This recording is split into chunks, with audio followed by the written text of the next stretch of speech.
Assalamu alaikum class. How are you students? Sure, all of you will be fine with the grace of Allah. Today date is 14 May 2020 and day is Thursday. Our lesson is verse number 44 of Surah Anfal. First of all, I will explain about lesson. آج کا جو ہمارا lesson ہے وہ ہمارا گزشتہ lesson سے متعلقہ ہی بات کو ہم آگے بڑھائیں گے۔ آیت نمبر 43 میں جو بات کی جا رہی تھی کہ اللہ تعالیٰ نے کس طرح نبی صلی اللہ علیہ وآلہ وسلم کو ان کے خواب میں کفار کی تعداد کو کم کر کے دکھایا، اور دکھانے میں حکمت کیا تھی کہ تاکہ مسلمان جو ہیں، تاکہ اس وقت کے جو مجاہدین تھے آپ کے صحابہ کرام، وہ میدان جنگ میں اس چیز کے لیے پسپائی اختیار نہ کریں۔ ان کی تعداد کے پیش نظر کے بہت بڑا لشکر ان کے مقابلے میں ہے، تو اللہ تعالیٰ نے ان کی تعداد کو کم کر کے دکھایا، ٹھیک ہے، تاکہ ان کے اندر جو ہے وہ ہمت پیدا کی جا سکے۔ تو اسی بات کو آگے ہم آج لے کے چلیں گے کہ ورس نمبر 44 کے اکارڈنگ جب میدان جنگ میں دونوں فوجیں آمنے سامنے آئیں، لشکر کفار اور مسلمانوں کا لشکر نبی صلی اللہ علیہ وآلہ وسلم کی قیادت میں، تو اس وقت جب آمنے سامنے دونوں فوجوں کا آمنا سامنا ہوا تو اس وقت اللہ تعالیٰ نے دونوں کو ایک دوسرے کی تعداد جو ہے وہ اس کو گھٹا کے کم کر کے دکھایا، تعداد قلیل دکھائی گئی، ٹھیک ہے۔ اس میں بھی حکمت تھی۔ اب حکمت کیا تھی؟ حکمت یہ تھی کہ کفار کی تعداد جو ہے اس کو کم کر کے اس لیے دکھایا گیا، اس میں تو وہی بات کہ وہ ایک اسے بڑا جتھا یا بڑا ایک لشکر جو ہے وہ 1000 کی تعداد تھی 313 کے لیے، تو اسے انہیں بہت کم محسوس کروایا گیا کہ یہ تعداد جو ہے وہ بہت کم ہے، ان کی تعداد جو ہے وہ 1000 نہیں ہے، ان سے زیادہ نہیں ہے، تو ان کی تعداد کم ہے، ٹھیک ہے، تاکہ ان کی ہمت جو ہے وہ بندی رہے اور ان کی ہمت جو ہے اس کو بڑھایا جا سکے، حوصلے بڑھائے جا سکے، تو یہ تعداد کم کی گئی۔ اب کفار کی تعداد جو ہے، کفار کو مسلمانوں کی تعداد جو ہے وہ کم کر کے دکھائی گئی۔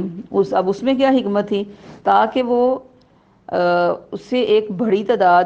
جو ہے وہ نہ سمجھتے ہوئے، بہت کم مسلمان کو دیکھتے ہوئے کہ یہ تو مٹھی بھر مسلمان ہیں اور یہ ہمارا کیا مقابلہ کریں گے، اور یہ تھوڑی سی تعداد جو ہے ان کو تو آسانی کے ساتھ شکست فاش دی جا سکتی ہے، تو وہ اس کو بالکل ایک مائنر سا جو مسئلہ ہے وہ سمجھے، اپنے لیے ایک بہت بڑا ایشو یا ایک بہت بڑا اپنے لیے اس کو چیلنج ہے وہ نہ سمجھے، ٹھیک ہے۔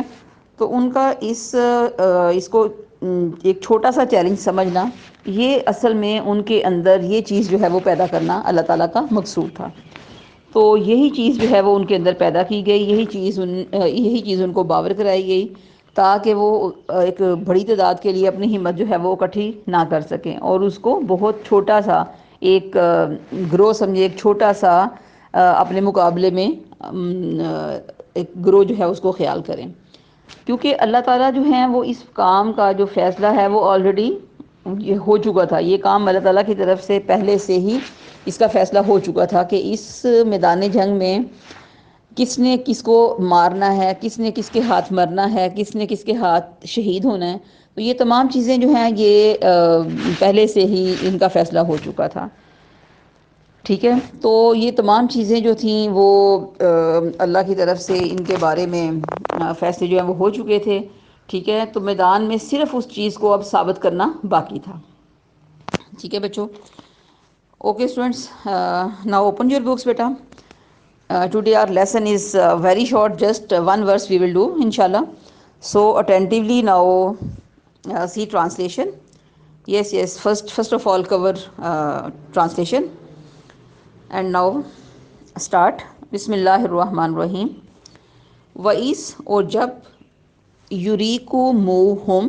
دکھایا تمہیں، ہم انہیں، جب تم لوگوں کو، جب مسلمانوں کو وہ لوگ دکھائے گے، ہم سے مراد وہ کفار دکھائے گے، اس جب،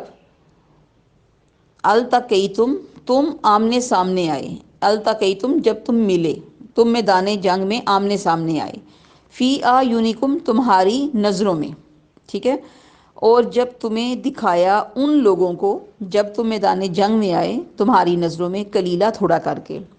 وَيُكَلِّلُكُمْ اور تمہیں تھوڑا کر کے دکھایا فی اعینہم ان کی نظروں میں، ٹھیک ہے، وہی بات ہو گئی نا کہ تمہیں وہ لوگ تھوڑے کر کے دکھائے گئے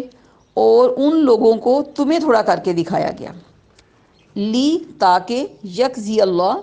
فیصلہ فرما دے اللہ امرن کام کا، یہ اس لیے کیا گیا تاکہ اللہ معاملے کا فیصلہ فرما دے، کانا مفعولا جو کہ ہو کے رہنا تھا، جو کام ہو کے رہنا تھا، جو کہ منظور تھا، تاکہ اللہ اس کا فیصلہ فرما دے، وَإِلَى اللَّهِ اور اللہ ہی کی طرف ترجعو لوٹائے جائیں گے الامور سب کاموں کا رجوع جو ہے وہ اللہ تعالیٰ کی ہی طرف ہے، ٹھیک ہے، مطلب کیا کہ جب وہ کسی کام کا اللہ تعالیٰ کرنے کا حکم دیتا ہے تو وہ کام ویسا ہی ہو جاتا ہے جیسے اللہ تعالیٰ کی مصلحت ہوتی ہے، ٹھیک ہے، اور یہاں تو مقصد وہی تھا کہ کفر کو ختم کرنا اور اسلام جو ہے اس کی سچائی کو دنیا کے سامنے ثابت کرنا، اور یہ کام اللہ کی طرف سے پہلے سے ہی مقرر تھا، لہٰذا یہ کام ہو کے رہنا تھا، تو یہاں اسی کی طرف اشارہ ہے کہ وَإِلَى اللَّهِ تُرْجَعُ الْأُمُورُ اور اللہ ہی کی طرف سارے کام سب امور جو ہیں وہ لٹائے جائیں گے۔ Okay students, now write down diary بیٹا، verse number just 44 translation and along with this کل ہماری ڈائری کے جو ورک تھا اس میں اس کے شارٹ کویسچن ایکسرسائز کے 1 to 5 تھے، تو آج ہم کویسچن نمبر 6 to 12 تک لے کے جائیں گے، ٹھیک ہے، تو آج آپ کی ڈائری بھی بڑی شارٹ ہے، تو آپ ایک کام کیا کریں کہ لرننگ کے بعد نا یہ جو آپ مختصر سوالات ہیں پریکٹس کے طور پر آپ اس کو رائٹ کیا کریں، ٹھیک ہے، تو اس کو رائٹ کیا کریں تاکہ جب انشاءاللہ یہ ہمارا رکوع ختم ہوتا ہے تو اس کا ہم ٹیسٹ رکھیں گے تو آپ کے لیے بہت ایزی ہوگا کہ آلریڈی آپ کا ٹیسٹ جو ہے نا وہ ساتھ ساتھ پریپیئر ہوتا جائے گا۔ اوکے کلاس، اللہ حافظ۔